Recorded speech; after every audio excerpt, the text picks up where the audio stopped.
So Jennifer, thank you so much for letting us in your house. No problem. Could you first explain what it is that you do and what it is that you specialize in? Okay, so the short answer is I'm a real estate agent.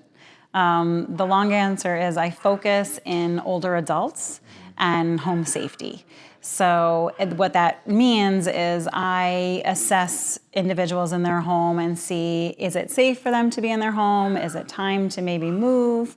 Or I help families with, maybe it's not time to move, but they would love for care for their loved one, and they don't know which way to go, if they should go with home care, if they should go to a community. So I start from the very beginning stages of that, navigating and helping them figure that part out. And then if it does turn into something where it is moving, then I help them figure out which community is best suited for them, wants, needs, and financially.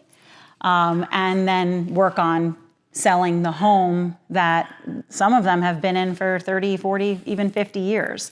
So it's hard. There's a whole gamut of things that come with that as far as decluttering, giving pieces away to different family members, the emotional standpoint of maybe a family member not wanting something that they originally thought they would be giving to a niece, a nephew, or granddaughter.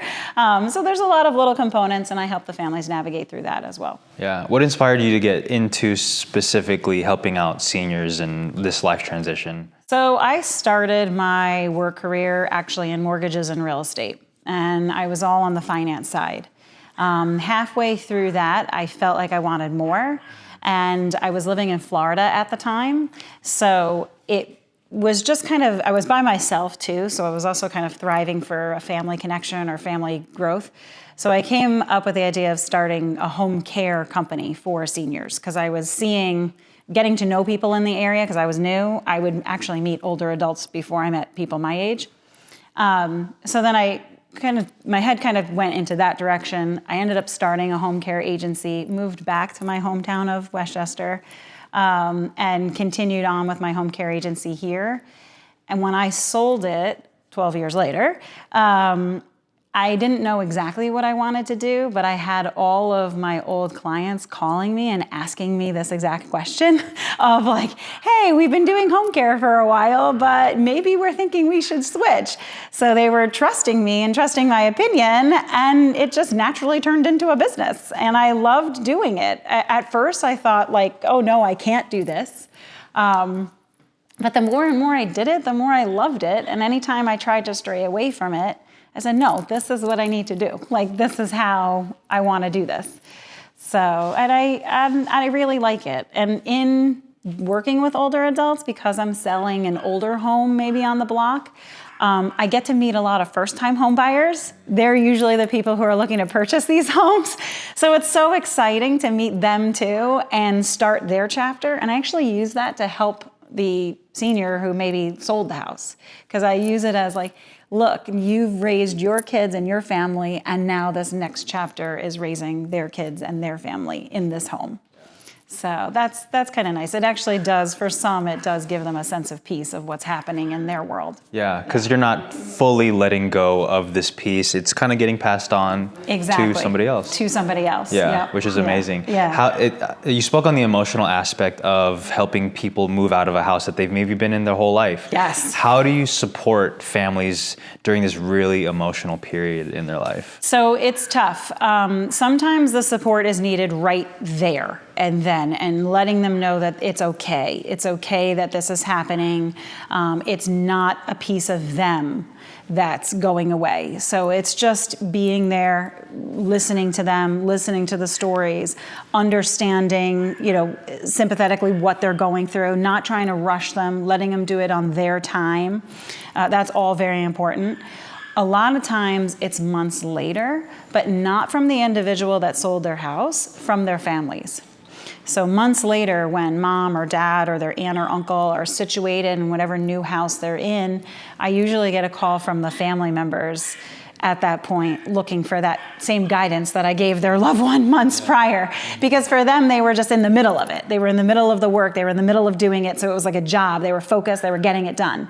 And then months later, they realized like, oh, we used to love going to picnics at Mom's house. And, we used to love having Christmases there. Mm-hmm. And so when those things start to happen, they usually call me at that point. Yeah. It's a little bit like grieving.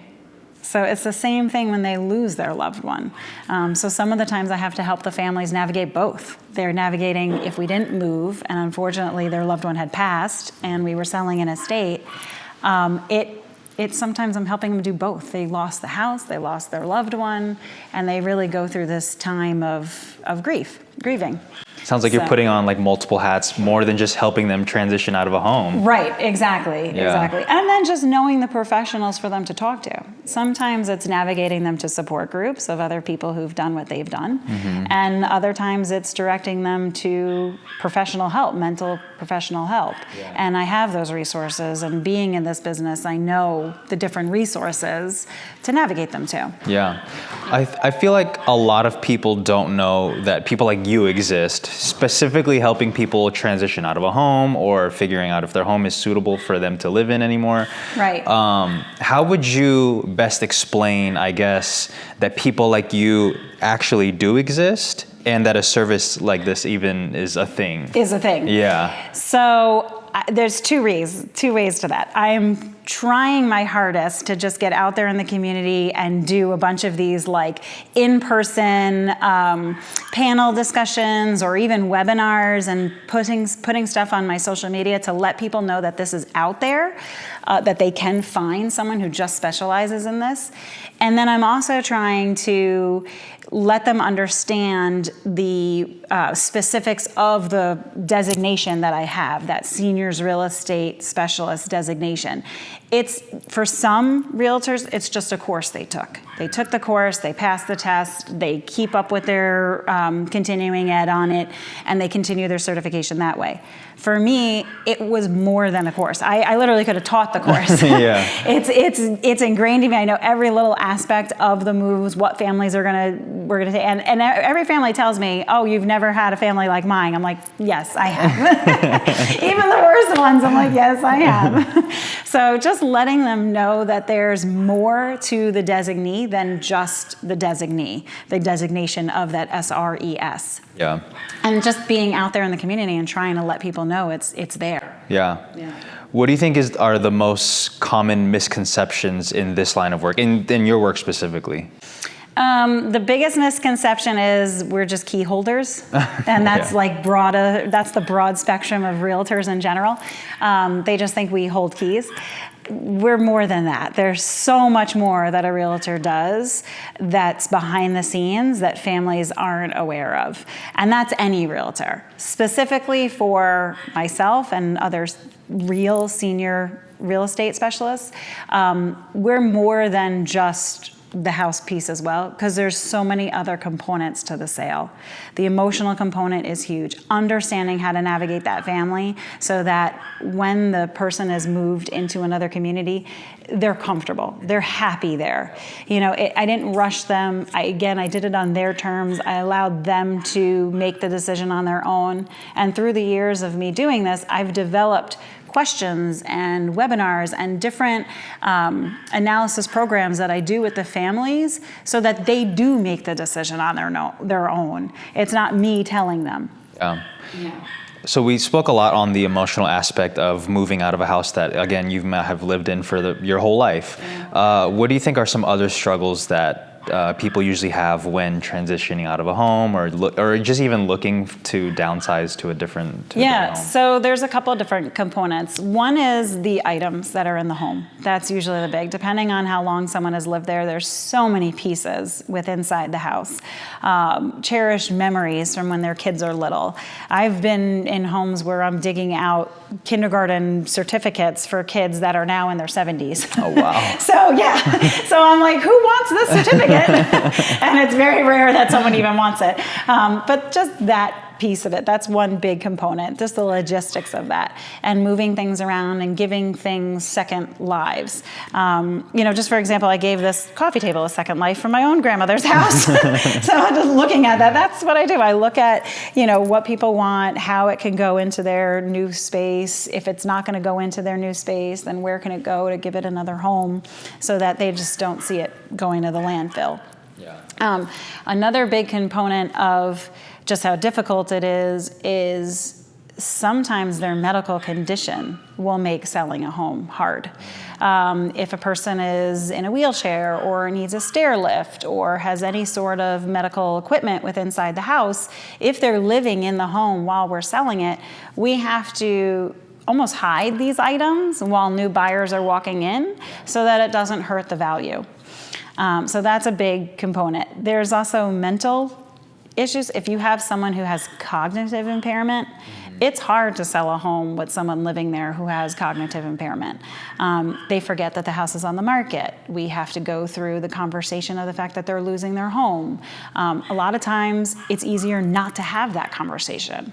So then it means, and this is extra logistics, but then it means me going to the house maybe an hour before the showing to take all the personal information down and then put it back up before they get there. Yeah. And make sure I put it up correctly. Yeah. Because, they may not remember what they had for breakfast, but they know if a picture is crooked on the wall. So I have to sometimes I've taken photos of rooms so that when I'm putting it back together, I can double check what I did. I actually described it to someone. I don't know if you've watched the show Friends. Mm-hmm. So there's an episode where Chandler cleans the house for Monica. Yeah. And she loses her mind because things are not in the right spot. I say that I'm the Chandler. I make sure that the house looks perfect so that when the Monicas come home, it looks great. But that's a big piece, and most people don't understand that. And most people wouldn't even understand, most agents wouldn't even understand the mental component of what I'm even describing to them. Yeah. And a lot of people in general don't know it until you're in it. Yeah. They don't know how sensitive it is until they're there with a loved one themselves. Yeah, it's got to be tough. Yeah. Is there a specific transition or a family that you've helped that reminded you, this is why I specialize in this field specifically? Or are there any stories that stand out to you? There's a few. So one particularly, I actually took care of her in the home care stage. So I was with this family for almost 9 years. We met first. She just needed some simple help around the house. It grew from there to then needing more full-time care. And that was when we did that transition, we actually moved her from upstairs to downstairs. So I worked with the family on even relocating her and renovating the home so that she can live there safely. Then it was moving her to a facility, a community. She needed more care, cognitive impairment, so we moved her. The family was in a situation where they fortunately kept the house because that was a promise that they made to their mom that they didn't want to sell the house until she passed. So for 2 years, they had the house. And then after she passed, we went back to the home and had to redo the house. We had to take down all the medical equipment, redo what we did for making the living room a bedroom, and staging it to sell, and then selling the home. And I worked with them throughout that whole piece. I helped them navigate the real estate attorneys. I helped them navigate the estate attorneys, even the financial. There were 6 siblings. So just that piece of it as well. Who's in charge of what? The family dynamic there. Who got what and who was in charge.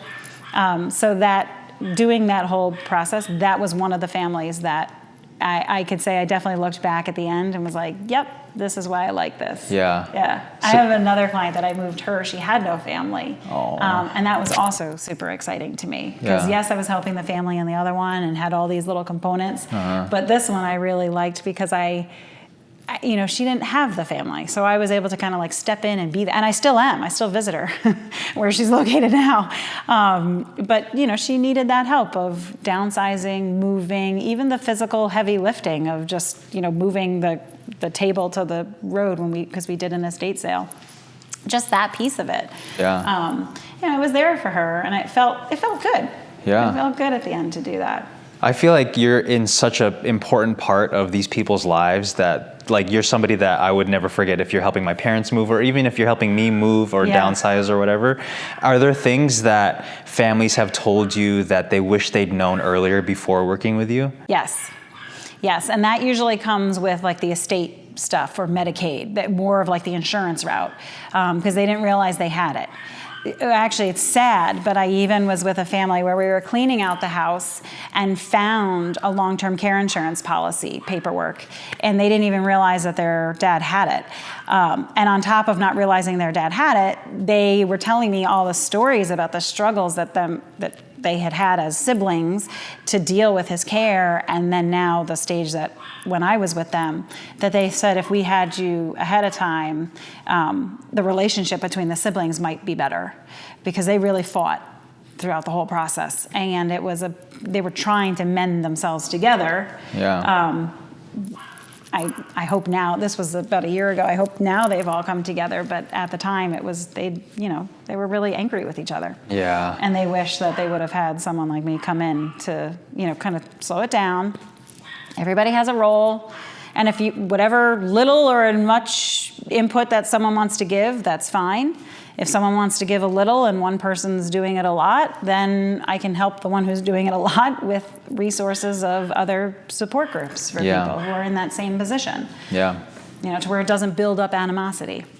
I feel like you have to put on so many different hats when walking into a new home or a new family, because you have no idea. I mean, you said you've worked with a lot. Yeah, a wide variety of people, but you have to, I don't know, you're not just selling a home, right? You're you're helping them transition into a new part of their life. Exactly.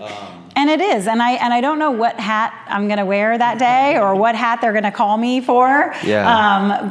And that's part of the excitement too of why I like what I do.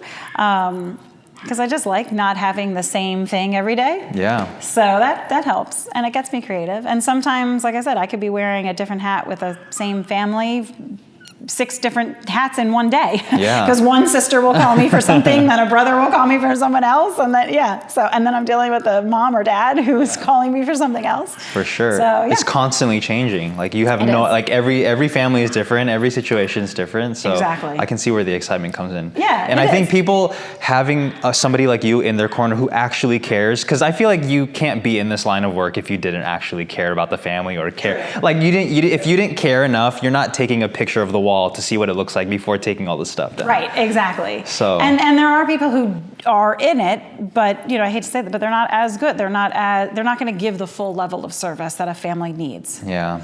So, and it's not overwhelming to me. Yeah. It's overwhelming for the family member. And another professional, it might be overwhelming for them because they don't understand all the components. So if they're overwhelmed, that's not going to ease the nerves of the family member. Yeah. So the fact that it's not overwhelming for me to have all these different aspects and things going on, from what type of medical equipment they need to which facility is going to be better, and it's more than just which facility has the best lobby or which facility has the best happy hours.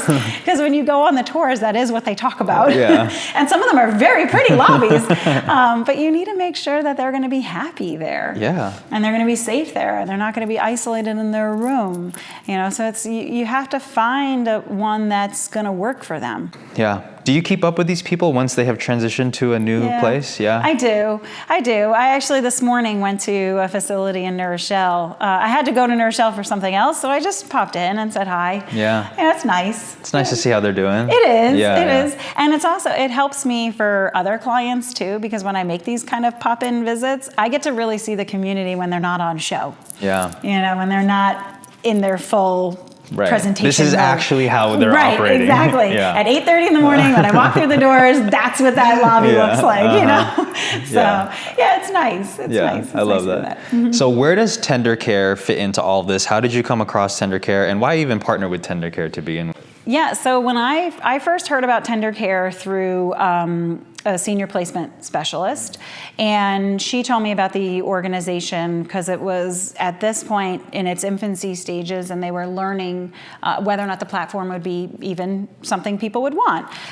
So I tested out the concept. I thought it was excellent. I thought it was exactly what some families need, particularly the family that I said had the 6 kids. This would have been a great thing for them because there's 6 children and 3 live here, 3 live outside of New York.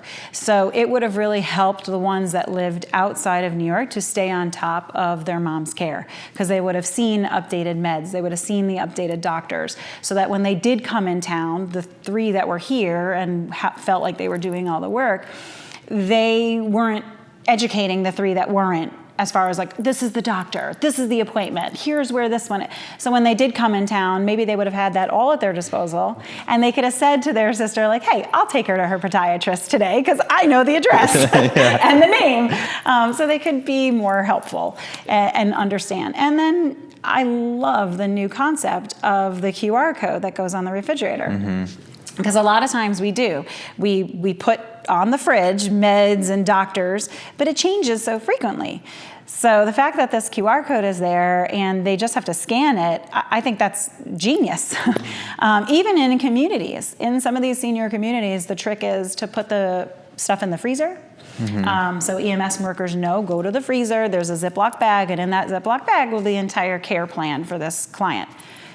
That could be tedious to like go in and pull out the freezer and dig through the freezer to find it, but it's there. So this is way better. Yeah. You just have a sticker on the fridge, they scan it. We all have our devices, so yeah. No explaining needed. You just scan and read. And it's up to date. Yeah. Which is perfect. Yeah, it's great. Yeah. So what would you say to professionals who are considering joining the Trusted Network? I think personally, go ahead and do it. There's really no risk in not. It just gives you, as a professional, more validation to the consumer, letting the consumer know that, hey, this is someone who's in the industry and actually knows what I'm dealing with, where they don't have to retell their story. Because a lot of family members who are caring for their loved ones, they're constantly retelling what's happening with their loved one. So they don't have to retell it to people that are on the Trusted Network because we know, we've been there. Yeah, for sure.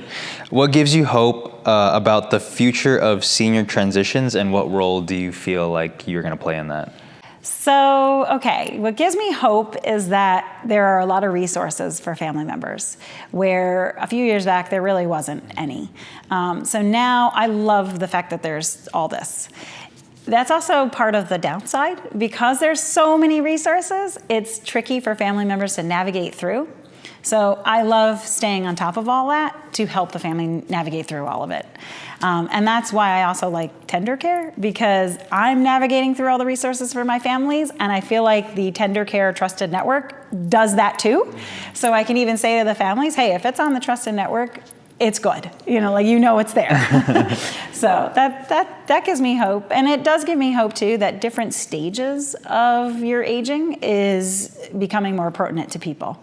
Yeah. Just even driving around in a neighborhood. As big as New York is, and some of these towns are really large, like even White Plains is a large city, they have so many little pockets and senior communities and senior outreaches that you can do anything at any age that you want. Yeah, for sure. Okay, last thing. Okay. For the people who don't have the privilege of working with you because they live in a different area and they're looking for somebody like you, what are some tips that you could give to them when they're looking, or like what should they be on the lookout for these people? Yes, so even if they don't live here, I would even welcome the phone call or an inquiry to myself, because I have a list of questions that I've set up for my family members that I could give to them. It's 10 top questions to ask a home care agency, 10 top questions to ask a senior living facility, and 10 top questions to ask a care manager or a senior care manager. So when they're in the interview stage, they can call me. I'd be happy to share those questions with them. And I have the question, and then I have like what the standard answer should be and what you should be looking for in the answer. So I'd be happy to share that with anyone in any state. I would say if you're going to start the research process, go with starting with a care manager. First, maybe do like a Google search in your area for that. Look to see if there's senior community centers in your area.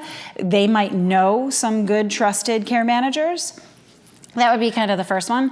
And then hopefully when tendercare gets really up and running, I would say go to tendercare. Yeah, because that's really going to have all the answers. Yeah. But until then, first stop, if they want to call me, I'm more than happy to share my guidance and help them navigate through. Yeah. I love that. It's almost like having the perfect first questions for a first date Exactly. And you know exactly what the guy is supposed to say or the girl is supposed to say. Right. And if they don't say it, then they're out. Right. Or if they stumble on the answer. Yeah. Sometimes they'll tell you, but they'll stumble and they'll think for a while. And I'm like, if you're really going to care, this should be like top of mind. Like you shouldn't have to think about how you're going to care for my loved one or me.